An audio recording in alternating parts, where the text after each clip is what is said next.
All right, so we are here at the coffee shop Q&A portion of this week's episode of the show. And this is where we have virtual mentorship and interviews with very special guests who are timely, relevant, experts. And when I have a guest on the show, I just enjoy being able to sit back and listen to wisdom. So this week, we are joined by none other than the man, the myth, the legend, Russell Brunson. If you don't know his name, you definitely know his company, because when you're starting a business and you're growing a business, everybody knows ClickFunnels. Everyone knows that it's the way to drive your growth for your business. But he's got a new book called Traffic Secrets, the Underground Playbook for filling your websites and funnels with your dream customers. And we're just going to talk about how to thrive in the midst of the pandemic. Hey, Russell, thanks for joining the show. Yeah, thanks for having me. So let's just start here. How can business owners continue to get traffic to their business during the pandemic? Yeah, it's interesting. This pandemic has caused a lot of chaos for a lot of small business owners, especially like those who were traditionally offline. You think about, during this book tour, a lot of people ask like, what is traffic? I don't know what that actually means. And it's like, well, traffic, if you think about a brick and mortar, it's the people that are physically driving past the front of the store, right? Like that's traffic, or they call it foot traffic. Someone walks past and they see your store, like, oh, what's this? And they walk in. When the pandemic hit, all that type of traffic basically dried up. And so businesses that were solely offline, they all started struggling, and they started figuring out, like, how else do I get traffic? And that's really what the Traffic Secrets book about is, like, how do we find our dream customers? Like, where are they at? How do we find those people? And then how do we get them to come to us? And it's interesting. One of the fun things that I've been talking about with a lot of business owners who aren't online right now or haven't quite figured out that part of it. Traditionally, if you look at, how do you grow a company offline, and they might buy TV ads or something, and it's crazy expensive to write. Like, I'm in Boise, Idaho. If I run a TV ad here, it blankets all of Boise. Like, it's expensive, and like 99% of people here in Boise don't actually want or need my product, and I'm just wasting all the advertising dollars. Yeah. Whereas online, we can say, okay, who's the exact person that wants to see my ad? And if the better we understand who that person is, we can just show it to them, and it becomes really, really inexpensive. And it gives us the ability to get traffic at a cost that's, it's the cheapest it's ever been. It's the best time in the world to be an online business owner, for sure. Yeah. Well, Russell, would you say that COVID has taught us that every business should be an online business in some way, shape, or form? Oh, 100%. I have one of my friends owns a gym, and I work out with him, and it's funny. He told me, he's like, I always thought my business was recession proof. He's like, people always want to work out. And he's like, now he's like, I realize that we're not COVID proof. He's like, we're not, so he's trying to figure out, okay, how do I, he's like, if this hits again, if there's a second wave or whatever, he's like, I need to be prepared. And it's been fun watching him, because like he's been training me for, 2.5, 3 years. And I'm an internet nerd. I'm always talking about this stuff, and he never thought it mattered. Now he's like, okay, he's been reading all my books. He's been asking all these questions now. And I'm like, okay, now we got his attention. Now is the time for people to understand that if you're not online, it can be really scary, for sure. Yeah, definitely. So even if you're recession proof, we're not always virus proof. And I think now is a great time to be an entrepreneur, a business owner, because if you can thrive and grow and adapt in this, I don't think there are relatively many challenges that you can't overcome if you're doing things the right way. Oh yeah, for sure. Yeah. What strategies, though, are you telling your friend that owns a gym, that you're telling people in your book? What strategies on understanding exactly who your ideal customer is? What are some tips that you have to share? Yeah, I think, it's interesting. Most business owners, they don't think about this. Again, they put up a store and then they wait for people to walk past. They wait for traffic to come. When you go online, it doesn't work that way, right? Like, we can't just throw up something and pray something happens. Like, we have to be more aware of it. And so the first step is figuring out, like, okay, who is your actual dream customer? A lot of times we're like, oh yeah, well, everybody's my dream customer. And it's like, well, if everyone's your dream customer, then actually nobody is. Like, we need to be very, very specific, especially online. That's right. One of my favorite stories is I have a friend who's a dentist, and she was running ads on Facebook, like trying to blanket her whole entire city, and was like just struggling to make ends meet. It was really expensive. And I asked her, I said, okay, well, instead of trying to like show your ad to everybody, I know everyone needs a dentist, but like, who are your dream customers? Who are the best customers if you were to look at it? And she thought for a little bit and said, okay, well, my dream customers, the best ones, are people who come in for Invisalign. I said, really? Why is that? And she said, well, Invisalign has the highest profit margins. It's they end up buying more products and services afterward. And she had all these reasons why they're her best customers. I said, okay, cool.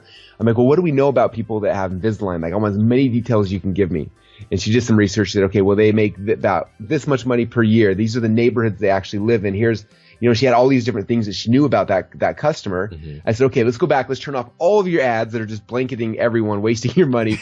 And let's just have ads and only target this small group, like the people in these neighborhoods who make this amount of money who are most likely to actually buy your product. And then we made an ad that basically talked about, like, here's how to get Invisalign and post these ads out there.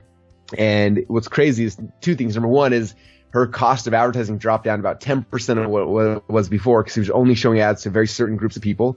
And then number two is it started getting those people coming in the door. She averages between 10 and 20 new Invisalign clients a day or a week right now coming in her door, which has completely transformed her practice. So the cost got way cheaper, and it got just her best customers in. And that's really the power of the internet when you understand that. And I think a lot of people, we don't spend enough time thinking about who's your dream customer. I spend the whole first chapter in the Traffic Secrets book, like, we have to figure out exactly who that person is, like getting deep into their mind, because the better you understand them, the easier it is to actually find them online. And so for everyone listening, I would say that'd be the first step, is like, who is your dream customer? If you could go and like just draw a circle around, like, this is the best person I could get, what does that actually look like? And now you're aware of that. Now it's really easy to go and find them and target them online. Yeah, I mean, that's great advice, because one of the myths and misnomers that people have when they start a business is they think, well, everyone has money, so everyone can buy my product. But the reality is everyone has money, but not everyone wants to spend with you. So you have to find the people that need what you want. So I love that advice. I know we've talked about it, but in your book, you say, don't wait for people to come to you. How can you find where the audience is congregating? Yeah, there's a misconception with entrepreneurs and business owners of like, it's kind of like the movie Field of Dreams, where it's like, if you build it, they will come. Right? Yeah. So they're like, they build this thing, they put it out there, like, okay, why is nobody coming? And it's like, it's not like a story you put it up and people are going to be naturally driving by. The internet doesn't work that way, right? Like, just because you're there does not mean anyone's ever going to find you. So our job then is to figure out, okay, if step one is who's our dream customer, and step two is like, where are those people actually congregating? And so I think about this for myself, but for everybody, right? Like, all of us, we have things that we're passionate about. When we get online, if you think about it, like, everyone's got, like, what are the websites that you normally go to, right? Like, we have our favorite things. So for example, my wife is into fitness. So I know when she gets online, there's certain fitness blogs that she always goes to that are her favorite, right? And there's probably 100,000 people that go to each of those blogs. And then there's fitness podcasts that she listens to, and there's fitness YouTube channels she goes to. And so if I had a product or service targeting people who are into fitness, my question would be like, well, where are those people congregate? Like, what are the blogs they read? What are the podcasts they listen to? What are the YouTube channels? And I'll buy ads in those places. Yeah. But maybe your product isn't for fitness. Maybe it's for business people, or it's for people who are into couponing, or into tennis, or to soccer, or whatever your thing is. It's just understanding, number one, who's your dream customer. Number two is where are they hanging out online? And our job is to figure, okay, boom, there's our customers. There's 100,000 of them on this blog. How do I get my ad? Like, what kind of hooks can I throw out there to grab their attention so I can get them to come back to me? And so that's kind of the process. And when you look at it that way, it's like hunting for buried treasure. Like, it's so much fun. Like, every time I find a new site, I'm like, I found a new site. It's got 100,000 potential customers. They're all in one spot. Yeah, like, it gets so much fun, because now it's like, okay, how do I get those people now to come back to me?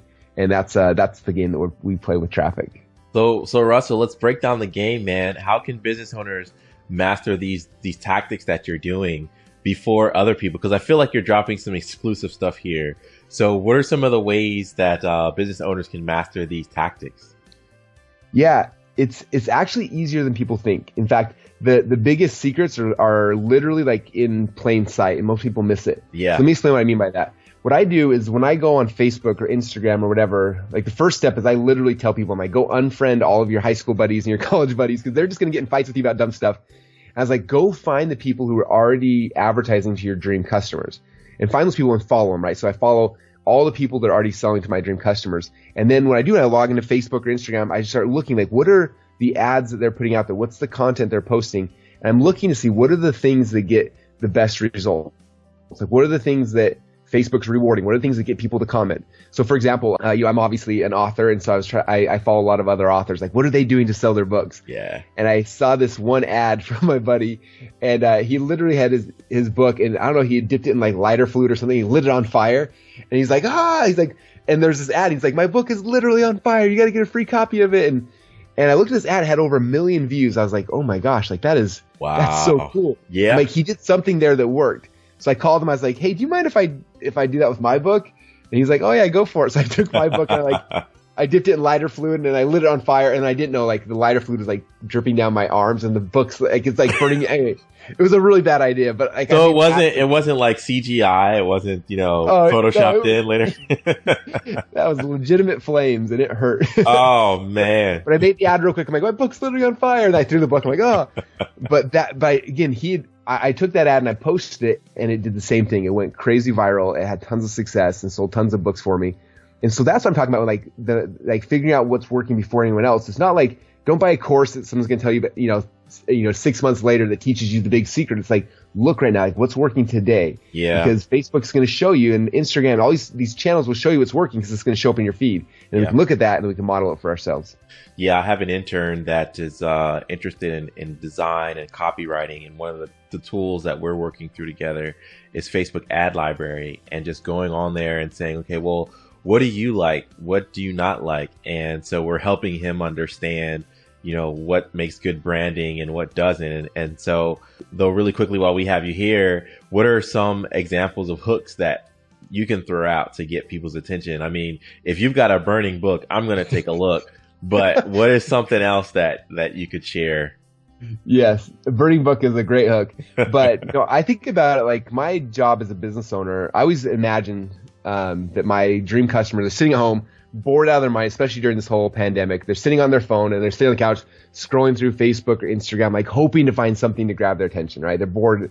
And so our job as business owners is like, I'm going to give them something that's going to grab their attention just long enough that I can tell them my story about my product, my service.